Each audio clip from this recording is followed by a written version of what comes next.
welcome, Denise. So President Lula mentioned the global inequality, especially between the West and the global South, being this driver of poverty. I was going to ask you what needs to be done to bridge that gap, but I also would like to ask what motivation is there to bridge the gap? And it's human nature. Wealthier people, why would they give away some of their wealth to help those worse off? Right. Well, the motivations, I don't know. I like to think that's just to make the world a little bit of a better place. One of the initiatives that has definitely come out of the G20 summit, or that is expected to come out of the G20 summit, is a 2% wealth tax on the wealthy, the world's wealthiest people.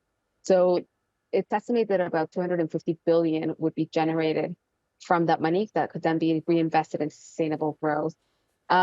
President Lula's legacy initiative is also the Global Alliance to Combat Poverty and Hunger, or to combat hunger and poverty.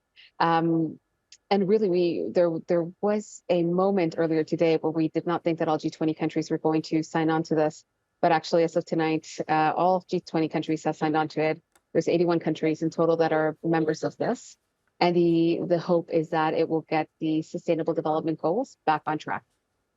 Okay, and if we talk about the environment, it's a similar point to what I just mentioned, because we've seen at COP29 that the biggest polluters in the world aren't very keen to pay what you might call environment reparations to the smaller nations who need that financial assistance to fight climate change. How are they going to be discussing, the sort of issues that the people are going to be disagreeing on at the G20 summit?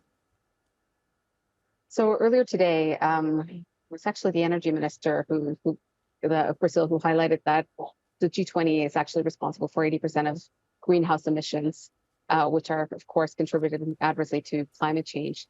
At Baku, at COP29, one of the biggest sticking points was around the language for developing countries. And of course, there's reference to China potentially contributing to tackling climate change. We do expect language to come out saying that developing countries are going to be making voluntary contributions to climate finance. So it's not only just the emerging market economies, but also there's been a big push for China to come out. The G20 communique has dropped just now, about a minute ago. I got a ping on my phone saying that something had come through. So I'm really hoping that language has made its way into the communique.